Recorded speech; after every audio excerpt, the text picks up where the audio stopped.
Hi friends, ಎಲ್ಲರಿಗೂ ನಮಸ್ಕಾರ. ಇವತ್ತಿನ ವಿಡಿಯೋದಲ್ಲಿ ನಾನು ಒಂದು ಸಿಂಪಲ್ ಆಗಿರೋ ಡಿಸೈನ್ನ ಹೇಳ್ಕೊಡ್ತಾ ಇದ್ದೀನಿ. ಆ್ಯಕ್ಚುಲಿ ಹೇಳ್ಬೇಕಂದ್ರೆ ಡಿಸೈನ್ ಯಾವ ರೀತಿಯಾಗಿ ಟ್ರೇಸ್ ಮಾಡೋದು ಅಂದ್ಬಿಟ್ಟು ಹೇಳ್ಕೊಡೋಣ ಅಂತ ಲೈವ್ ಬಂದಿದ್ದೆ. ಬಟ್ ನಮ್ಮೂರಲ್ಲಿ ನೆಟ್ವರ್ಕ್ ಇಶ್ಯೂ ಇರೋದ್ರಿಂದ ಸ್ವಲ್ಪ ಪ್ರಾಬ್ಲಮ್ ಆಗ್ಬಿಡ್ತು. ಬಟ್ ಇಟ್ಸ್ ಓಕೆ, ಏನು ಮಾಡೋಕ್ಕಾಗಲ್ಲ. ನಾವು ಕಲಿಸ್ಕೊಡ್ಬೇಕು ಅಂತ ಬಂದಾಗ ಅದು ತುಂಬಾ ಪ್ರಾಬ್ಲಮ್ ಬರುತ್ತೆ. ಬಟ್ ಏನು ಮಾಡೋದು, ಇದು ಹಳ್ಳಿ ಆಗಿರೋದ್ರಿಂದ ನೆಟ್ವರ್ಕ್ ಇಶ್ಯೂ ಇದೆ. ಒಂದು ಸರಿ ನೆಟ್ವರ್ಕ್ ಇರೋ ಪ್ಲೇಸ್ಗೆ ಹೋಗಿ ನಿಮ್ಮ ಪ್ರಾಬ್ಲಮ್ಗೆಲ್ಲ ಹಂಗೆ ನಾನು ಫೇಸ್ ಕೊಟ್ಟು ಏನೇನು ಮಾಡಬೇಕು ಮತ್ತು ಏನೇನು ನೀವು ಚೇಂಜಸ್ ಮಾಡ್ಕೋಬೇಕು ಏನೇನು ಅಂತ ಹೇಳ್ತೀನಿ. ಯಾಕಂದರೆ ನಾನು ಮಷಿನ್ ಇಟ್ಕೊಂಡಿರೋ ಕಡೆ ಅದು ನೆಟ್ವರ್ಕ್ ಸಿಗ್ತಿಲ್ಲ. ನೋಡೋಣ ವೈಫೈ ಕನೆಕ್ಷನ್ ಮಾಡ್ಕೊಂಡ್ಮೇಲೆ ಏನಾದರೂ ಸಿಗುತ್ತೇನೋ ಅಂತ. ನೋಡಿ, ನಾನು ಡ್ರಾ ಮಾಡ್ಕೊಂಡಿದ್ದೆ. ಏನು ಈ ಡಿಸೈನು ತುಂಬ ದಿನದಿಂದ ಮಾಡಬೇಕು ಅಂತ ಅನ್ಕೋತಿದ್ದೆ. ಬಟ್ ತುಂಬ ಜನ ಈ ಡಿಸೈನ ಹಾಕಿದ್ದಾರೆ. ಬಟ್ ಒಂದೇ ಸಮ ಯಾರ್ದು ಬಂದಿಲ್ಲ. ಅದಕ್ಕೋಸ್ಕರ ನಾನು ಈ ಡಿಸೈನ್ನ ಮಾಡೋಣ ಅಂದ್ಬಿಟ್ಟು ತೋರಿಸೋಣ ಅಂತ ತೋರಿಸ್ತಾ ಇದ್ದೀನಿ. ತುಂಬ ಟ್ರೆಂಡಿಯಲ್ಲಿದೆ ಈ ಡಿಸೈನು. ಅದಕ್ಕೇ, ಯಾಕಂದರೆ ಎಲ್ಲ ಕಡೆಯೂ ಇದೇ ಥರ ಡಿಸೈನೇ ಆಡ್ತಾ ಇರುತ್ತೆ. ಅದಕ್ಕೋಸ್ಕರ ಇದನ್ನು ಮಾಡೋಣ ಅಂದ್ಬಿಟ್ಟು ಮಾಡ್ತಾಯಿದ್ದೀನಿ. ನೋಡಿ, ಇದು ಫ್ಲವರು. ಫಸ್ಟು ಫ್ಲವರ್ ಫಿಲ್ಲಿಂಗ್ ಮಾಡ್ಕೊತಾ ಇದ್ದೀನಿ. ಬಾರ್ಡ್ರ್ ಲೈನ್ ಪಕ್ಕಕ್ಕೆ ಫಸ್ಟ್ ಫ್ಲವರು ಮತ್ತು ಅದ್ರ ಪಕ್ಕದಲ್ಲಿ ಲೀಫ್ ಬರುತ್ತೆ. ಅದು ನಾನು ಶೇಪ್ ಕೊಟ್ಟಿದ್ದೀನಲ್ಲ, ಆ ಶೇಪ್ ಹತ್ರ ಲೀಫ್ ಬರುತ್ತೆ. ಅದಕ್ಕೆ ಫ್ಲವರ್ ಕೊಡ್ತಾಯಿದ್ದೀನಿ. ನಂದು ಯಾಕೆ ಪದೇ ಪದೇ ದಾರ ಕಟ್ಟಾಗ್ತಾಯಿತ್ತು ಇದರಲ್ಲಿ ಅಂದರೆ, ಅದು ಒಂದು ಸೈಡ್ ಮಿಷಿನು ನೀಟಾಗಿ ಕೂರಿಸಿಲ್ಲ ಅವರು. ಹೈಟ್ ಆಗಿಬಿಟ್ಟಿದೆ ಅದು.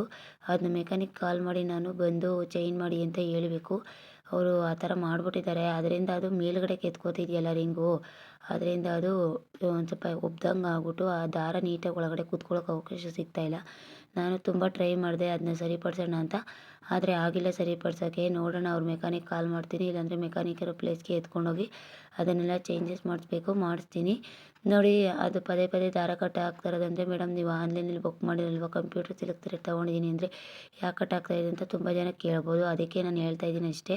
ಯಾಕಂದರೆ ಅದು ಮಿಷಿನು ನಾನು ತೋರಿಸ್ತೀನಿ ಒಂದಿನ. ಅದು ಮುಂದೆಗಡೆ ಇರುತ್ತಲ್ಲ, ಅದು ನೀಟಾಗಿ ಕೂರಿಸಿರ್ತಾರಲ್ಲ ಸ್ಪೇಸಲ್ಲಿ, ಅದು ನೀಟಾಗಿ ಕೂತ್ಕೊಂಡಿಲ್ಲ. ಅದು ಆ ಥರ ಆಗ್ಬಿಟ್ಟಿದೆ. ಅವ್ನು ಯಾರೋ ಅರ್ಜೆಂಟಲ್ಲಿ ಮಾಡ್ಬಿಟ್ಟು ಹೊಂಟೋದ ಮೆಕ್ಯಾನಿಕ್ಕು. ಈಗ ನಮ್ಮ ಪ್ರಾಬ್ಲಮ್ಮು.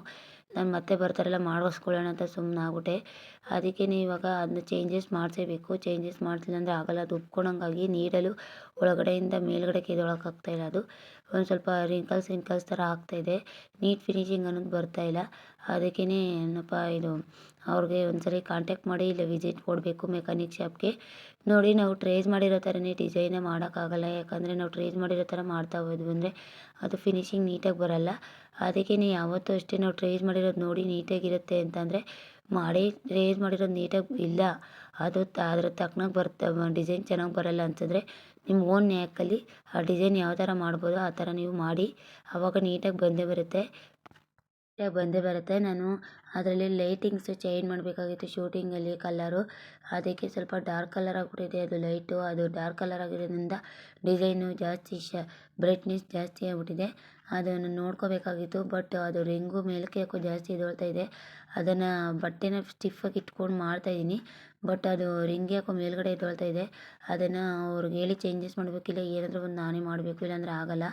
ಅದಕ್ಕೆ ನೋಡೋಣ, ಏನಾದರೂ ಮಾಡ್ತೀನಿ. ಅದು ನೀಟಾಗಿ ಕುತ್ಕೋತಂದರೆ ನಾವಿವಾಗ ನಾರ್ಮಲ್ ಮಿಷಿನಲ್ಲಿ ಸ್ಟಿಚ್ ಮಾಡ್ತೀವಲ್ಲ ಆ ಥರ ನೀಟಾಗಿ ಕುತ್ಕೋಬೇಕು ಮಿಷಿನು. ಅದೇ ಅವ್ರು ಯಾರಪ್ಪ ಅವನು 1,000 1,500 ತೊಗೊಂಡ ಮೆಕ್ಯಾನಿಕ್ಕು. ತುಂಬ ಲೇಟ್ ಆಯಿತು ಅಂದ್ಬಿಟ್ಟು ನಮ್ಮ ಬೇರೆ ಎಲ್ಲೋ ಹೊರ್ಟೋದ. ನನ್ನ ಬೇರೆ ಈ ಥರ ಪ್ರಾಬ್ಲಮ್ ಆಗ್ತಾಯಿದೆ. ನೋಡೋಣ. ನೋಡಿ, ಪಕ್ಕದಲ್ಲಿ ಇವಾಗ ಲೀಫ್ ಡಿಸೈನ್ನ ನಾನು ಫಿಲ್ಲಿಂಗ್ ಕೊಡ್ತಾಯಿದ್ದೀನಿ. ಅದು ಎಲ್ಲನೂ ಒಂದೇ ಶೇಪೆಲ್ಲ ಕೊಡ್ತಾಯಿದ್ದೀನಿ. ಹೇಳಿಲ್ವಾ, ಡ್ರಾಯಿಂಗ್ ಮಾಡ್ಕೊಂಡಿರೋ ಥರ ಬರೋಲ್ಲ. ಬಟ್ ಏನೂ ಮಾಡೋಕ್ಕಾಗಲ್ಲ. ನಾವು ನೀಟಾಗಿ ಫಿಲ್ಲಿಂಗ್ ಮಾಡ್ತಾ ಹೋಗ್ಬೇಕಷ್ಟೇ ಲೀಫ್ನ. ಅದು ನೀಟಾಗಿ ಬರುತ್ತೆ. ಓಕೆನಾ? ಆವಾಗ ನೀಟಾಗಿ ಅದು ಫಿನಿಶಿಂಗ್ ಚೆನ್ನಾಗಿ ಕಾಣಿಸುತ್ತೆ. ಯಾರ್ಯಾರು ಎಂಬ್ರಾಯ್ಡ್ರಿನ ಶುರು ಮಾಡಿದ್ರು ಅವರು ದಯವಿಟ್ಟು ಎಲ್ಲರೂ ಪ್ರಾಕ್ಟೀಸಿಂಗ್ ಮಾಡೋಕ್ಕೆ ಶುರು ಮಾಡಿ. ಮತ್ತು ನಾನು ಹೇಳ್ತಾ ಇದ್ದೀನಲ್ವ ನಿಮಗೆ, ಏನಂತ ಅಂದರೆ, ನೀವು ನೀಟಾಗಿ ಮಾಡೋದನ್ನ ಕಲಿಬೇಕು ಅಂದರೆ ಕಸ್ಟಮರ್ ಕೈಲಿ ಏನಾದರೂ ಒಂದು ಅನ್ಸ್ಕೊಳ್ದೆ ಯಾರೂ ಏನು ಮಾಡೋಕ್ಕಾಗಲ್ಲ. ಬಟ್ ನೀವು ಏನು ಯೋಚನೆ ಮಾಡೋಕ್ಕೆ ಹೋಗಬೇಡಿ. ಇವಾಗಿಂದ ಯೋಚನೆ ಮಾಡೋ ಬದಲು ಫ್ಯೂಚರಲ್ಲಿ ನಾವು ಚೆನ್ನಾಗಿರ್ತೀವಲ್ವ, ಯಾರೇನಾದರೂ ಮಾತಾಡಲಿ ಅಂತ ಅಂದ್ಬಿಟ್ಟು ನಿಮ್ಮ ಬಿಸ್ನೆಸ್ ಇಂಪ್ರೂವ್ ಮಾಡಿ. ಈ ಬ್ಲೌಸ್ನ ರೆಡಿ ಮಾಡೋದಕ್ಕೆ ಅದು 1 ಡೇಲಿ ಮಾಡಿಕೊಡಿ ಅಂತ ಅವರು ಹೇಳಿದ್ದು ಬಂದೆ. ಆದರೆ ನಾರ್ಮಲ್ ಸ್ಟಿಚಿಂಗೇ ಮಾಡಿ ಅಂದರು. ಬಟ್ ನಾನು ಎಂಬ್ರಾಯ್ಡ್ರಿ ಹಾಕೋಣ ಅಂತ ಅಂದ್ಬಿಟ್ಟು ಎಂಬ್ರಾಯ್ಡ್ರಿ ಹಾಕ್ತಾಯಿದ್ದೀನಿ. ಅದು ಬ್ರೈಟ್ನೆಸ್ ನೀಟಾಗಿ ಇಲ್ಲದೆ ಇರೋದ್ರಿಂದ ಅಷ್ಟು ನೀಟಾಗಿ ಡಿಸೈನ್ ಕಾಣಿಸ್ತಾ ಇಲ್ಲ. ಬ್ರೈಟ್ನೆಸ್ ಇಲ್ಲದೆ ಇರೋ ಕಡೆಗೆ ಚೆನ್ನಾಗಿ ಕಾಣಿಸ್ತಾ ಇದೆ. ಅದು ದಾರನೂ ಶೈನಿಂಗ್ ಇದೆ ಮತ್ತು ಲೈಟ್ ಬ್ರೈಟ್ನೆಸ್ಸೂ ಜಾಸ್ತಿ ಇದೆ ಅಲ್ವಾ. ಅದಕ್ಕೆ ಎರಡಕ್ಕೂ ಸೇರಿ ಅಷ್ಟು ಎರಡೂ ಜಾಸ್ತಿ ಓವರ್ ಬ್ರೈಟ್ನೆಸ್ ಆಗಿಬಿಟ್ಟಿದೆ. ನಾನು 12 ಗಂಟೆವರೆಗೂ ಬಟ್ಟೆ ಹೊಲಿದೆ. ಅಂದರೆ ಸ್ಟಿಚಿಂಗ್ ಎಲ್ಲ ಫಿನಿಶ್ ಮಾಡಿಬಿಟ್ಟು ಹುಕ್ಸ್ ಹಾಕ್ಬಿಟ್ಟು ಎಲ್ಲ ರೆಡಿ ಮಾಡಿಬಿಟ್ಟು ಮಡಗ್ಬಿಟ್ಟೆ. ಬಟ್ ಬಟ್ ಆದರೆ ಏನಪ್ಪ ಇದು ಫಾಲ್ ಹಾಕಿರಲಿಲ್ಲ ಮತ್ತು ಓವರ್ಲಾಕ್ ಮಾಡಿ ಐರನ್ ಮಾಡಿರಲಿಲ್ಲ. ಕಸ್ಟಮರ್ಗೆ ಹೇಳಿದೆ 5 ಗಂಟೆಗೆ ಬಂದುಬಿಡಿ ಅಂತ. ಅವರು 5 ಗಂಟೆಗೆ ಬಂದರು. ಬಂದು ಅಲಾರಾಮ ಹೊಡೆದ್ರು ಈಚೆಗಡೆಯಿಂದ. ಅಲಾರಾಮ್ ಈಚೆಗಡೆಯಿಂದ ಹೊಡೆದ್ಮೇಲೆ ನಾನು ಸಡನ್ನಾಗಿ ಎದ್ದು ನೋಡಿದ್ರೆ 5:15 ಆಗೋಗಿದೆ. ಅಯ್ಯಪ್ಪ ಎಷ್ಟು ಬೇಗ ಟೈಮ್ ಆಗೋಯ್ತಪ್ಪ ಅಂತ ಅಂದ್ಕೊಂಡೆ. ಆಮೇಲೆ ಎದ್ದು ಓವರ್ಲಾಕ್ ಮಾಡಿ ಅವ್ರಿಗೆ ಬಟ್ಟೆನ ಐರನ್ ಮಾಡಿ ಸ್ಯಾರಿಗೆ ಫಾಲ್ ಹಾಕಿ ಒಂದು 10 ನಿಮಿಷದಲ್ಲಿ ರೆಡಿ ಮಾಡಿಕೊಟ್ಟೆ. ಇದಕ್ಕೆ ಸ್ವಲ್ಪ ಏನಾದರೂ ಚೇಂಜಸ್ ಮಾಡಬೇಕು, ಇಲ್ಲಾಂದರೆ ಆಗಲ್ಲ. ಮಿಷಿನ್ಗೆ ಬಟ್ಟೆನ ಸ್ಟಿಫಾಗಿ ಇಟ್ಕೊಂಡ್ರೆ ನೋಡಿ, ಬಟ್ಟೆನ ಬೆಳ್ಳಲ್ಲಿ ಸ್ಟಿಫಾಗಿ ಇಟ್ಕೋತಾ ಇದ್ದರೆ ಅದು ಬೊಬ್ಬೆ ಥರ ಎದ್ದೇಳ್ತಾ ಇದೆಯಲ್ಲ ಮೇಲೆ, ಅದು ನೀಟಾಗಿ ಕೂತ್ಕೋತಾ ಇದೆ. ಬಟ್ ಅದು ಬೊಬ್ಬೆ ಥರ ಏನಪ್ಪ ಕೂತ್ಕೊಂಡಿರೋದು, ನನಗೆ ಫ್ರೀ ಹ್ಯಾಂಡಲ್ ಬಿಟ್ಬಿಟ್ರೆ ಅದು ನೀಟಾಗಿ ಕೂತ್ಕೋತಾ ಇಲ್ಲ. ಅದು ಪದೇ ಪದೇ ದಾರ ಕಟ್ಟಾಗ್ತಾ ಇದೆ. ಅದಕ್ಕೇ ಇವಾಗ ಮೆಟಲ್ ಕಲರ್ ಜರಿ ಥ್ರೆಡ್ಡಲ್ಲಿ ಒಳಗಡೆ ಕವರಿಂಗ್ ಅನ್ನೋದನ್ನ ಕೊಡ್ತೀನಿ. ಯಾರ್ಯಾರು ನಮ್ಮ ವೀಡಿಯೋ ನೋಡ್ತಾ ಇದ್ದೀರೋ ದಯವಿಟ್ಟು ಅವರು ಏನು ಮಾಡಿ ಅಂತಂದರೆ ನಾವು ಏನು ಮಾಡ್ತಾಯಿದ್ದೀವಿ ಅಂತ ಗಮನಿಸಿ ನೋಡಿ. ಅದೇ ಥರನೇ ಪ್ರಾಕ್ಟೀಸ್ ಮಾಡಿ, ಹೆಚ್ಚಿನ ಪ್ರಾಕ್ಟೀಸ್ ಮಾಡಿ ಬಂದೇ ಬರುತ್ತೆ. ಬರದೇ ಅಂತ ಇರೋಕ್ಕೆ ಚಾನ್ಸೇ ಇಲ್ಲ. ಫ್ಲವರ್ಗೆ ನಾನು 0 ನಂಬರಲ್ಲಿ ಫಿಲ್ಲಿಂಗ್ ಕೊಟ್ಬಿಟ್ಟು ಮತ್ತು ಒಳಗಡೆ ಕರು ಶೇಪಲ್ಲಿ ನಾನು ಒಂದು ಡ್ರಾ ಅಂತ ಕೊಟ್ಟಿದ್ದೀನಿ. ತುಂಬ ಚೆನ್ನಾಗಿ ಬಂತು. ಇದು ಡಿಸೈನು ತುಂಬ ಚೆನ್ನಾಗಿದೆ. ಕಸ್ಟಮರು ಕೂಡ ಇಷ್ಟಪಟ್ಟರು. ಏನೇ ಒಂದು ಪ್ರಯತ್ನ ಮಾಡಬೇಕು ಅಂತಂದರೂ ತುಂಬ ಕಷ್ಟ ಆಗುತ್ತೆ. ಬಟ್ ಎಲ್ಲ ಟೈಲರ್ಸ್ಗೆ ಏನು ಹೇಳೋಕ್ಕೆ ಇಷ್ಟಪಡ್ತೀನಿ ಅಂದರೆ, ಮೇಡಮ್ ನನ್ನ ಹತ್ರ ಆಲ್ರೆಡಿ ತುಂಬ ಆರ್ಡರ್ಸ್ ಇದೆ, ನಾನು ಮಷಿನ್ ಎಂಬ್ರಾಯ್ಡ್ರಿ ಹಾಕ್ತಾ ಕೂತ್ರೆ ನನಗೆ ಟೈಮ್ ಆಗುತ್ತೆ ಮೇಡಮ್ ಅಂತ ನೀವು ಅನ್ಕೋಬೋದು. ಬಟ್ ನಾನು ಹೇಳೋದನ್ನ ನೀವು ಕಿವಿ ಒಳಗಡೆ ಹಾಕ್ಕೊಳ್ಳಿ. ಏನಂದರೆ ನೀವು ತುಂಬ ಆರ್ಡರ್ಸ್ ಇದೆ ಅಂದ್ಬಿಟ್ಟು ನೀವು ಡಿಲೇ ಮಾಡ್ತಾ ಹೋದ್ರಿ ಅಂದರೆ ನಿಮ್ಮ ಕೈಗೆ ನಿಮ್ಮ ಬಿಸ್ನೆಸ್ ಅನ್ನೋದು ಸಿಗಲ್ಲ. ಯಾಕಂದರೆ ಎಕ್ಸ್ಪೀರಿಯೆನ್ಸ್ ಅನ್ನೋದು ಯಾವುದೂ ಸಿಗಲ್ಲ. ನನಗೂ ತುಂಬ ಆರ್ಡರ್ಸ್ ಇದೆ, ಎಲ್ಲ ಕಟಿಂಗ್ ಮಾಡಿ ಇಟ್ಟಿದ್ದೀನಿ. ನಾನು ತೋರಿಸ್ದೆ ಒಂದೇ 3/4 ಅವರಲ್ಲೇ 7-8 ಬ್ಲೌಸ್ನ ನಾನು ಕಟ್ ಮಾಡಿದೆ ಅಂತ.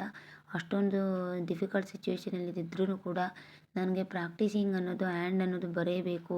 ಎಲ್ಲ ಥರದ ಡಿಸೈನು ಟ್ರೈ ಮಾಡಬೇಕು ನಾನು. ಯಾಕಂದರೆ ಏನಾದರೂ ಮಿಸ್ಟೇಕ್ ಆದರೆ ನೆಕ್ಸ್ಟು ನಾವು ಚೇಂಜಸ್ ಮಾಡ್ಕೋಬೋದು ಅನ್ನೋಕ್ಕೋಸ್ಕರ ನಾನು ಏನು ಮಾಡ್ತಾಯಿದ್ದೀನಿ ಅಂತಂದರೆ ಎಂಬ್ರಾಯ್ಡ್ರಿನ ಅವ್ರಿಗೆ ಮಾಡಿ ಕೊಡ್ತಾಯಿದ್ದೀನಿ. ಇನ್ನೂ 1 ವರ್ಷ ಕಾಲ ಕಷ್ಟ ಆಗುತ್ತೆ. ಇನ್ನು ಡಿಸೈನ್ಸು ಬರೀ ಇಷ್ಟೇ ಅಲ್ಲ, ಇನ್ನೂ ಕ್ರಿಯೇಟ್ ಮಾಡಬೇಕು ಅಂತ ಅಂದ್ಕೊಂಡಿದ್ದೀನಿ. ಕಡಿಮೆ ಬಂಡವಾಳ, ಕಡಿಮೆ ಅಮೌಂಟ್ ಇಸ್ಕೊಂಡ್ರೂ ಪರವಾಗಿಲ್ಲ. ಬಟ್ ನಾನು ಹೆಚ್ಚಿನ ಡಿಸೈನ್ಸ್ ಹಾಕಿ ಕೊಡಬೇಕು. ಮೇಡಮ್ ನಿಮ್ಗೆ 4 ವರ್ಷ ಎಕ್ಸ್ಪೀರಿಯೆನ್ಸ್ ಆಗಿದೆಯಲ್ವಾ, ಮತ್ತು ಇನ್ನೂ ಏನು ಎಕ್ಸ್ಪೀರಿಯೆನ್ಸ್ ಆಗಬೇಕು ನಿಮಗೆ ಅಂತ ತುಂಬ ಜನ ಕೇಳ್ಬೋದು. ಬಟ್ ನಾನು ಒಂದು ಹೇಳ್ತೀನಿ, ಎಷ್ಟೇ ಹೊಸ ಎಕ್ಸ್ಪೀರಿಯೆನ್ಸ್ ಆದ್ರೂ ಹೊಸ ಡಿಸೈನ್ ಅನ್ನೋದು ಹುಡ್ಕೋತಾನೆ ಇರುತ್ತೆ. ಅದನ್ನೆಲ್ಲ ನಾವು ಟ್ರೈ ಮಾಡ್ತಾ ಇರಬೇಕು. ಬಟ್ ಹಳೆ ಡಿಸೈನು ಹೊಸ ಡಿಸೈನ್ ಎಲ್ಲ ಹಾಕ್ತೀನಿ ನಾನು ಅಂತಂದರೆ ನಾವು ಏನು ಮಾಡಬೇಕಾಗುತ್ತೆ, ಯಾವ ಥರ ಒಂದೇ ಥರ ಡಿಸೈನ್ ಎಲ್ಲದಕ್ಕೂ ಹಾಕ್ಬಾರ್ದು. ತುಂಬ ಟ್ರೈ ಮಾಡ್ತಾ ಇರಬೇಕು. ಆವಾಗ ನಮಗೆ ಒಂದು ಮೂಮೆಂಟ್ ಅನ್ನೋದು ಮತ್ತು ರಿಂಕ್ ಅಡ್ಜಸ್ಟ್ಮೆಂಟ್ ಅನ್ನೋದು, ಫಿನಿಶಿಂಗ್ ಅನ್ನೋದು ಬರೋದು. ಯಾಕಂದರೆ ನಾವು ಮಾಡ್ತಾ ಅದು ಆಟೋಮೆಟಿಕ್ಕಾಗಿ ಬಂದುಬಿಡುತ್ತೆ. ಇಲ್ಲಾಂದರೆ ಮಾಡದೇ ಇದ್ದರೆ ಯಾವ ಕಾರಣಕ್ಕೂ ಬರೋಲ್ಲ ಅದು. ಈ ಡಿಸೈನು ತುಂಬ ಚೆನ್ನಾಗಿತ್ತು. ತೋಳಿಗೂ ಇದೇ ಥರ ಹಾಕ್ಬೋದಾಗಿತ್ತು. ಬಟ್ ಅವ್ರಿಗೆ 40 ಇಯರ್ಸ್ ಎಬೋವ್ 50 ಇಯರ್ಸ್ ಹತ್ತತ್ರ ಆಗಿದೆ. ಬಟ್ ತೋಳಿಗೆಲ್ಲ ಓವರಾಗ್ಬಿಡುತ್ತೆ ಅಂದ್ಬಿಟ್ಟು ರೌಂಡ್ ಶೇಪ್ನ ಕೊಟ್ಟೆ ತೋಳಿಗಷ್ಟೇ. ಜಾಸ್ತಿ ಏನು ತೋಳಿಗೆ ಓವರಾಗಿ ಮಾಡೋಕ್ಕೋಗಿಲ್ಲ. ಯಾಕಂದರೆ ಅವ್ರು ಎಂಬ್ರಾಯ್ಡ್ರಿನೇ ಬೇಡ ಅಂತಿದ್ರು. ಬಟ್ ನಾನೇ ಮಾಡ್ಕೊಡ್ತೀನಿ ರೀ ನಿಮ್ಮ ಏಜಿಗೆ ತಕ್ಕನಾಗೆ ಅಂತ ಅಂದ್ಬಿಟ್ಟು ಮಾಡಿದೆ. ಅದಕ್ಕೋಸ್ಕರನೇ ನಾನು ಹೇಳ್ತಾ ಇರೋದು, ಯಾರ್ಯಾರು ನಮ್ಮ ವೀಡಿಯೋ ನೋಡ್ತಾ ಇದ್ದೀರೋ ಅವರು ಎಲ್ಲ ಕಡೆ ಶೇರ್ ಮಾಡಿ. ಡಿಸ್ಕ್ರಿಪ್ಷನ್ ಬಾಕ್ಸಲ್ಲಿ ಕ್ಲಾಸಸ್ ಇದೆ, ಆ ಕ್ಲಾಸಸ್ನ ಓಪನ್ ಮಾಡಿ ನೋಡಿ. ಹೇಗೆ ಹೇಳ್ಕೊಡ್ತಾಯಿದ್ದೀವಿ ನಾವು, ಫ್ರೀ ಕ್ಲಾಸಸ್ಸು, ಅಮೌಂಟ್ ಕೊಟ್ಟು ಎಲ್ಲ ಕಡೆ ಕಲಿತೀರಾ. ಬಟ್ ಅಮೌಂಟ್ ಇಲ್ದಂಗೆ ನೀವು ಈಸಿಯಾಗಿ ಕಲಿಬೋದಲ್ವಾ. ಬೇರೆ ಕಡೆ 2,500 3,000 ಕೊಟ್ಟು ಕಲಿತೀರಾ. ಬಟ್ ನಾವು ಫ್ರೀಯಾಗಿ ಹೇಳ್ಕೊಡ್ತಾಯಿದ್ದೀವಿ. ಅಂಥ ಅವಕಾಶನ ಯಾಕೆ ಮಿಸ್ ಮಾಡ್ಕೋತೀರಾ.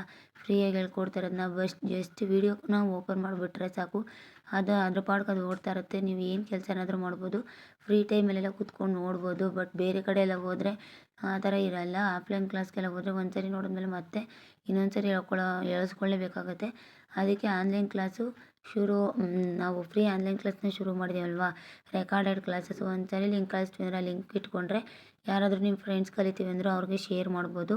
ಅದಕ್ಕೋಸ್ಕರ ಹೇಳ್ತಾಯಿದ್ದೀನಿ. ತುಂಬ ಜನ ಎಲ್ಲರೂ ಎಂಬ್ರಾಯ್ಡ್ರಿಲಿ ಇಂಪ್ರೂವ್ ಆಗಲಿ, ಅವರು ಕೂಡ ಮುಂದೆ ಬರಲಿ ಅನ್ನೋದಕ್ಕೋಸ್ಕರ ನಾವು ಈ ಚಾನಲ್ನ ಓಪನ್ ಮಾಡಿದ್ದೀವಿ. ದಯವಿಟ್ಟು ಯಾರ್ಯಾರು ನಮ್ಮ ವೀಡಿಯೋನ ನೋಡ್ತಾ ಇದ್ದೀರೋ ಡಿಸ್ಕ್ರಿಪ್ಷನ್ ಬಾಕ್ಸಲ್ಲಿ ಕ್ಲಾಸಸ್ದು ಲಿಂಕ್ನ ಅಪ್ಲೋಡ್ ಮಾಡಿದ್ದೀನಿ. ಆ ಲಿಂಕ್ನ ದಯವಿಟ್ಟು ಒಂದು ಸರಿ ನೋಡಿ. ಆ ಲಿಂಕ್ನ ಓಪನ್ ಮಾಡಿ ನೋಡಿದ್ರೆ ನಿಮಗೆ ಕ್ಲಾಸಸ್ ಯಾವ ಥರ ಹೇಳ್ಕೊಟ್ಟಿದ್ದೀವಿ ಅಂತ ಗೊತ್ತಾಗುತ್ತೆ. ಪ್ರತಿಯೊಂದಕ್ಕೂ ಟಿಪ್ಸು ಮತ್ತು ಟ್ರಿಕ್ಸ್ನ ಪ್ರತಿಯೊಂದಕ್ಕೂ ನೀಟಾಗಿ ಹೇಳ್ಕೊಟ್ಟಿದ್ದೀವಿ. ಆ ಟ್ರಿಕ್ಸು ಮತ್ತು ಟಿಪ್ಸ್ನ ನೀವು ಕಿವಿಯಾರೆ ಕೊಟ್ಟು ಕೇಳಿಸ್ಕೊಂಡು ಅದನ್ನ ನೀವು ಎಂಬ್ರಾಯ್ಡ್ರಿ ಮಾಡಬೇಕಾದ್ರೆ ಅಪ್ಲೈ ಮಾಡಿದ್ರಿ ಅಂದರೆ ಫಿನಿಶಿಂಗ್ ಅನ್ನೋದು ಆಟೋಮೆಟಿಕ್ಕಾಗಿ ಬರುತ್ತೆ. ನೀವು ಯಾವುದೇ ಆನ್ಲೈನ್ ಕ್ಲಾಸ್ ಸೇರಿಕೊಂಡ್ರೂ ಕೂಡ ನಿಮಗೆ ಟಿಪ್ಸು ಮತ್ತು ಟ್ರಿಕ್ಸ್ನ ಹೇಳ್ಕೊಡಲ್ಲ. ಜಸ್ಟ್ ಎಂಬ್ರಾಯ್ಡ್ರಿ ಮಾಡೋದನ್ನ ಮಾತ್ರ ಹೇಳ್ಕೊಡ್ತಾರೆ. ಬಟ್ ನಾವು ಎಲ್ಲ ಥರದ ಎಂಬ್ರಾಯ್ಡ್ರಿನೂ ನಾವು ನಿಮಗೆ ಹೇಳ್ಕೊಡ್ತಾಯಿದ್ದೀವಿ.